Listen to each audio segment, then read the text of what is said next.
Hello student, तो कैसे आप लोग? सब बढ़िया।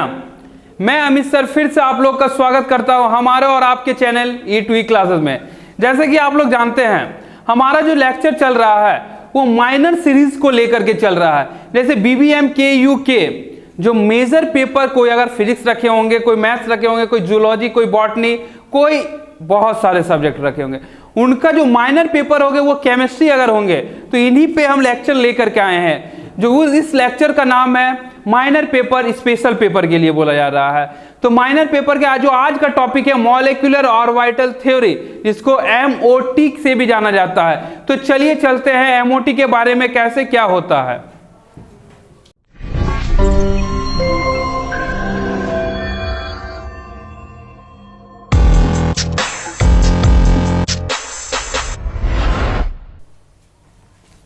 तो चलिए चलते हैं, जैसे सीरीज जो चल रहा था मॉलिक्यूलर ऑर्बिटल थ्योरी, जिसको हम क्या बोलते हैं बच्चा? MOT। ठीक है, MOT ये बहुत ही मोस्ट इंपॉर्टेंट टॉपिक है मॉलिक्यूलर ऑर्बिटल थ्योरी आपके जो ग्रेजुएशन के लिए। ठीक है, तो चलिए हम चलते हैं, इस पे गौर कीजिए मॉलिक्यूलर ऑर्बिटल थ्योरी पे। Since VBT fails to explain the magnetic behavior of any compound, so in order to sort out the problems, क्या VBT जब फेल हुआ, VBT वैलेंस बॉन्ड थ्योरी जब फेल हुआ, वैलेंस बॉन्ड थ्योरी जब fail हुआ, तब कौन आए? MOT। हम बार बार बोल रहे केमिस्ट्री एक ऐसा सब्जेक्ट है जहां गलती से सीखा जाता है। आप बच्चों लोग क्या करते हैं, गलती करते करते सीखते हैं ना, तो गलती से ठोकर खाने वाला ही इंसान एक दिन सक्सेस करता है। तो केमिस्ट्री भी इसी सक्सेस का नाम है। जैसे आप गलती करते, कोई साइंटिस्ट गलती किया, दूसरा साइंटिस्ट आया, उन गलतियों को ढका, कवर किया। तो VBT के जो एक्सप्लेन करने में फेल हुए, तब साहब आए MOT, molecular orbital theory, Hund's और मुलिकिन। ठीक है, इन दोनों साइंटिस्ट ने मिल करके they propose a new theory of a compound formation of atomic orbital. क्या कि एक न्यू कंपाउंड का फॉर्मेशन दिया एटॉमिक ऑर्बिटल के बारे में। क्लियर बच्चा? The wave mechanical treatment of the covalent bond based on the VBT has been discarded above. ठीक है, the second approach of the problem this through the another theory known as MOT, the basic principle of MOT are follow. चलिए, basic principle के बारे में तो follow करना ही होगा। तो पहले क्या बोला? न्यू थ्योरी कंपाउंड के बारे में बताया। इसमें कंपाउंड के लिए ओवरलैपिंग तो जरूरी है, लेकिन बताया एक एटॉमिक ऑर्बिटल दूसरे एटॉमिक ऑर्बिटल से ओवरलैप करके मॉलिक्यूलर ऑर्बिटल बनता है। तो चलिए देखते हैं इसी पे।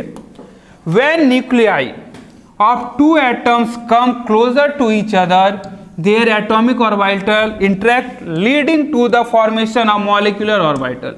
हम बार बार बोले, एक O दूसरा O मिल करके क्या बना रहा है? O2 बना रहा ना। एक O दूसरा O मिल करके क्या बना रहा है? O2 का फॉर्मेशन कर रहा है। तो यही है आपका मॉलिक्यूलर ऑर्बिटल थ्योरी। क्लियर? चलिए देखते हैं formation of molecular orbital. The atomic orbital of atom in molecular completely loose their identify after the formation of the molecular orbital. ये बहुत ही अच्छा एग्जाम्पल के तौर पे हम समझा रहे हैं। देखिए, एक एटॉमिक ऑर्बिटल क्या होता है? एक या दो एटॉमिक ऑर्बिटल मिल करके क्या बना रहा है? Molecular orbital. जैसे आइडेंटिफाई को वो खो देता है। जैसे एक मान लीजिए फॉर एग्जाम्पल, अगर बोले कोई बच्चा है, ठीक है, कोई बच्चा है, वो अपना मम्मी पापा के साथ रह रहा है, तो क्या बोला जाएगा? वो अपने मम्मी पापा के साथ रह रहा है ना, तो वो बच्चा अपने मम्मी पापा के बच्चा के नाम से जाना जा रहा है। कोई अगर अलग बच्चा, ठीक है, जो मम्मी पापा के साथ नहीं रह रहा है, उसके स्कूल में पेरेंट्स मीटिंग हो रहा है, गार्जियन का पेरेंट्स मीटिंग होता है ना, तो गार्जियन को बुलाया जा रहा है, वो रह रहा किसके? Uncle aunty.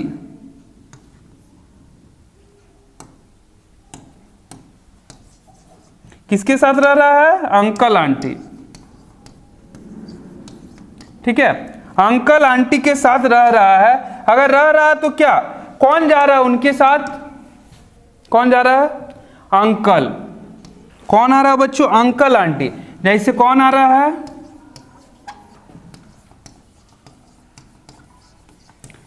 ठीक है, अंकल आंटी जा रहे हैं, इनकी जो मम्मी पापा गए थे इनमें अंकल आंटी जा रहे हैं, तो वो बच्चा के जो दोस्त होंगे तो वो आइडेंटिफाई कैसे करेंगे? ये बच्चा अंकल आंटी के पास रहता है, मतलब वो मम्मी पापा का आइडेंटिफाई खो रहा है, कहीं ना कहीं खो रहा है। तो इसी तरह से क्रम में बोल रहे हैं, lose their identify after the formation of new of a molecular orbital, each molecular orbital discarded, each molecular described by wave function psi, इसको क्या बोलते हैं? साई बोलते हैं, known as the molecular orbital wave function. ठीक है, the atomic orbital wave function is such that psi square, देखिए एक होता है साई स्क्वायर और एक होता है साई प्लस साई, मिल करके साई स्क्वायर, प्लस माइनस देख लीजिएगा मैथ्स वाले, represented the probability to density of the electron charge density. Psi और साई स्क्वायर का फॉर्मेशन हम आपको नेक्स्ट वीडियो में बताएंगे, जब हम बताएंगे पूरा energy level diagram. Molecular orbital theory के एनर्जी लेवल डायग्राम बहुत ही मस्ट इंपॉर्टेंट है, ये आपका 15 मार्क्स में भी आ सकता है, 2 क्वेश्चन दे देगा। ठीक है, तो इसी में चलते हैं, नेक्स्ट क्या आता है मेरा 4th point, each molecular orbital wave function psi is associated with the set of quantum number which determine the energy and the shape of the molecular orbital. देखिए क्वांटम नंबर, बार बार आपका एटॉमिक ऑर्बिटल में भी quantum number था, quantum number को बहुत अच्छे से करना होगा। इसमें बोल रहा है each orbital wave function psi is associated with the set of quantum number, quantum number n, l, s और m, principal quantum number, azimuthal quantum number, spin quantum number और magnetic quantum number, 4 quantum number का set होते हैं। Are represent atomic orbital को various represent करते हैं। Number 5, the electron of a molecule are present in a various molecular orbital, the electron of atom are present in a various atomic orbital. फिर से वही बात आ रहा है, जब इलेक्ट्रॉन मॉलिक्यूलर ऑर्बिटल रहेगा, वेरियस मॉलिक्यूलर ऑर्बिटल में प्रेजेंट किया जाएगा, और वही वेरियस मॉलिक्यूलर ऑर्बिटल जो रहेगा वही एटॉमिक ऑर्बिटल से जुड़ करके बना हुआ रहेगा। ठीक है, next, the atomic orbital of A comparable energy and the proper symmetry of combine of the form of the molecular orbital. देखिए ये जो एटॉमिक ऑर्बिटल के पास रहेगा वो कंपेरेबल एनर्जी रहेगा। जैसे अगर हम यहाँ पर स्पिन करते हैं तो ये एंटी स्पिन में होना चाहिए, अगर हम स्पिन और स्पिन करते हैं ये पॉसिबल नहीं है, अगर हम एंटी स्पिन और एंटी स्पिन करते हैं ये भी पॉसिबल नहीं है। क्या होना है? प्रोपेबल कंपेरेबल एनर्जी के साथ होना चाहिए और प्रॉपर सिमेट्री होना चाहिए। ठीक है, मतलब स्पिन और एंटी स्पिन का combination to form a molecular orbital का फॉर्मेशन करता है। While an electron is an atomic orbital, influence of one nucleus to in a molecular orbital, electron influenced by two or more than two nucleus depends upon the number of atoms in a molecule, since atomic orbital monoconcentric while molecular orbital is a polyconcentric। मतलब इस बात का इतना लंबा चौड़ा जो हम read कर दिए, इस बात का इतना ही मतलब है, वो मॉलिक्यूलर ऑर्बिटल किस पे डिपेंड करते हैं? एटॉमिक ऑर्बिटल के कंसंट्रेट पे डिपेंड करता है कि एटॉमिक ऑर्बिटल के कितने मॉलिक्यूल, कितने एटम्स प्रेजेंट है। जैसे यहां देखिए, यहां पर अगर एक O प्लस O का फॉर्मेशन होता तो O2 बनता है। यहां पर 2 एटॉमिक ऑर्बिटल से एक मॉलिक्यूल, यहां पर एक C प्लस 4H का कॉम्बिनेशन के साथ CH4 बनता है। यहाँ एक CO2 का कॉम्बिनेशन के साथ CO2 का कॉम्बिनेशन बन रहा। मतलब ये डिपेंड किस पे करता है? एटॉमिक ऑर्बिटल के मोनोसेंट्रिक पे, और जो फॉर्मेशन होता है एक ही पे डिपेंड कर रहा है ना, और जो मॉलिक्यूलर रहता है, मॉलिक्यूलर ऑर्बिटल रहता है, वो क्या होता है? पॉलीसेंट्रिक एटॉम मॉलिक्यूलर ऑर्बिटल का फॉर्मेशन करता है। बस इतना ही है। Next, the number of molecular orbital is equal to the number of coming of orbital when 2 atomic orbital are combined, when 2 molecular orbital are formed. Here one is called bonding molecular orbital and another is called anti-bonding molecular orbital. बस यही बात जो हम अभी just आपको समझाएं, क्या समझाएं, एक स्पिन में होना चाहिए और एक एंटी स्पिन में होना चाहिए। तो एक जो स्पिन में रहेगा वो बॉन्डिंग मॉलिक्यूलर हो जाएगा और एंटी स्पिन वाला एंटी बॉन्डिंग हो जाएगा। जैसे यहां पर बोल रहे हैं ये बॉन्डिंग हो जाएगा, ये एंटी बॉन्डिंग हो जाएगा और ये फॉर्मेशन क्या करेगा, मॉलिक्यूलर ऑर्बिटल का फॉर्मेशन करेगा। जस्ट यही बोल रहा है, जो अगर molecular orbital equal to the number of combining orbital when the two atomic orbital are combined when two molecular orbital are form. दो एटॉमिक ऑर्बिटल फॉर्म तभी होगा जब इसके पास बॉन्डिंग का फॉर्मेशन होगा और एंटी बॉन्डिंग का फॉर्मेशन का पॉसिबिलिटी होगा। नेक्स्ट में है, देखिए, the bonding molecular orbital is lower energy and hence greater stability and corresponding anti bonding molecular orbital molecular orbital। देखिए आप लोग जानते हैं ना बॉन्डिंग मॉलिक्यूलर का एनर्जी लोअर रहेगा, ठीक है, लोअर, और स्टेबिलिटी जिसका ज्यादा स्टेबल वो मोर स्टेबल होगा और एंटी बॉन्डिंग होगा वो हायर पे जाएगा और ये अनस्टेबल होगा। याद रखिए एज कंपेयर टू बॉन्डिंग, ठीक है, ये होगी एंटी बॉन्डिंग, याद रखिएगा as compare to bonding anti bonding. इसका डायग्राम कुछ इस तरह बनेगा, इस तरह करके ये बॉन्डिंग हो जाएगा, ये एंटी बॉन्डिंग हो जाएगा, ठीक है। ये डायग्राम आपका मार्क्स बहुत अच्छा देगा, तो ये डायग्राम के लिए आप हमारे नेक्स्ट वीडियो में बने रहिएगा, क्योंकि आज हम बस आपको एनर्जी ऑर्डर तक ही बताएंगे, नेक्स्ट वीडियो में डायग्राम का फॉर्मेशन बताएंगे, ठीक है। Last one is the molecular orbital like atomic orbital are filled with the aufbau principle and the Pauling and Hund's rule. Hund's rule क्या बोलता है, हुन्स रूल आपको ये बोलता है जब तक एक में कंप्लीट फिल ना हो तभी हम दूसरा में नहीं जा सकते। जैसे एक आप लोग क्लास वाइज क्या समझाया जाता है, जब तक एक क्लास आप पास नहीं होते हैं दूसरे क्लास में नहीं जाते, अकॉर्डिंग टू हुन्स।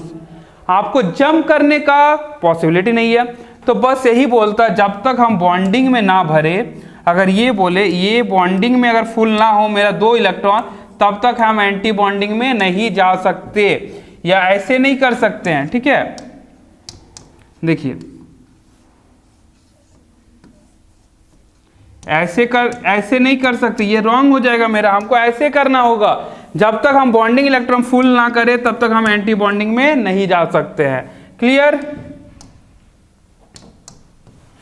अब देखिए यहां पर देखिए एनर्जी लेवल डायग्राम, आपको ये हम यहां पर छोड़ करके जाएंगे, बस ये इसी पे आपको बताना होगा एनर्जी लेवल डायग्राम हम आपको बताएंगे।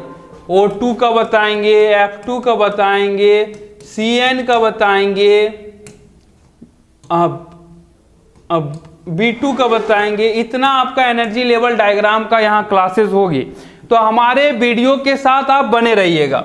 Energy of the molecule orbital diagram depends upon the energy of the atomic orbital. Each atomic orbital has particular energy, ठीक है। एनर्जी ऑर्बिटल डिपेंड क्या करता है, एटॉमिक ऑर्बिटल पे डिपेंड करता है, और हर एक एटॉमिक ऑर्बिटल के पास पार्टिकुलर एनर्जी रहता है, हर एक का एनर्जी डिस्ट्रीब्यूट रहता है। ये defined 4 quantum number, principal quantum number, azimuthal quantum number, ठीक है, magnetic quantum number and spin quantum number. जो भी डिपेंड रहता है वो टोटली किस पे डिपेंड रहता है, टोटली क्वांटम नंबर पे डिपेंड रहता है। क्वांटम नंबर कितने टाइप्स के होते हैं, 4 टाइप्स के होते हैं। कौन कौन, एक होते हैं प्रिंसिपल क्वांटम नंबर, नंबर 2 होते हैं एजीमुथल क्वांटम नंबर। प्रिंसिपल को n से करते हैं, एजीमुथल को l से, मैग्नेटिक को m से, और लास्ट वन इज स्पिन को s से करते हैं। 4 क्वांटम नंबर आप लोग जिंदगी में कभी मत भूलिए, ये बहुत इंपॉर्टेंट क्वांटम नंबर्स है, ठीक है। अब एनर्जी ऑर्डर कॉन्फ़िगरेशन, ये बस थोड़ा बताएंगे आपको क्या होता है, क्यों होता है, ये आपको नेक्स्ट वीडियो में बताया जाएगा। तो इसीलिए नेक्स्ट वीडियो के लिए बने रहिए हमारे साथ। E2E क्लासेस को सब्सक्राइब कीजिए, लाइक कीजिए और शेयर कीजिए ताकि बहुत सारे दोस्तों के सामने पहुंचे। और हमारे ऐप पे भी नोट्स मिलेंगे, तो हमारे सेमेस्टर 2 का भी लेक्चर्स होगा, तो आप हमारे साथ बने रहिए। It is applicable for only O2 F2 only more than 14 electron. ये जो एनर्जी लेवल डायग्राम देख रहे हैं ये ओनली फॉर ओनली किसके लिए? More than O2 and F2 और मोर देन 14 इलेक्ट्रॉन से होता है, ये इसका यूज किया जाता है। कैसे यूज करेंगे हम बताएंगे। इसको बोलते हैं sigma 1s, sigma 1 star, sigma 2s, sigma star 2s, sigma 2pz, pi 2px equal to pi 2py, pi star 2px, pi star 2py, sigma star 2pz, इसको ये बोलते हैं। और जो सेकेंड वन देख रहे हैं, ये ओनली दोज कंपाउंड वैल्यू और लेस देन 14, एक मोर देन 14 होता है और एक लेस देन 14 होता है। तो आपको समझना होगा, बताया जाएगा कैसे क्या करना है। ये भी सेम वही पे चलता है, लेकिन यहां देखिएगा कुछ डिफरेंट है। अगर ये डिफरेंट आपको समझ में आ गया, यहां पर देखिए स्टार 2s के बाद ही पाई आ जा रहा है, यहां पर पाई नहीं आ रहा है, ये डिफरेंस है। ये डिफरेंस को हम डायग्राम पे लाएंगे तो आपके साथ बहुत ही मजा आएगा डायग्राम को बताते हुए। तो आप हमारे साथ बने रहिए। एमओटी बहुत सारा मार्क्स दे करके जाएगा आपको, इन फ्यूचर भी बहुत आएगा। इसमें मैग्नेटिक बिहेवियर निकाल सकते हैं, इसमें एमओटी से आप बॉन्ड ऑर्डर को कैलकुलेट कर सकते हैं, सब कुछ बताया जाएगा। बस आप हमारे साथ जुड़े रहिए, E2E क्लासेस के साथ बने रहिए। तो चलिए चलते हैं, हमारा लेक्चर यहीं समाप्त करते हैं हमारे E2E क्लासेस पे।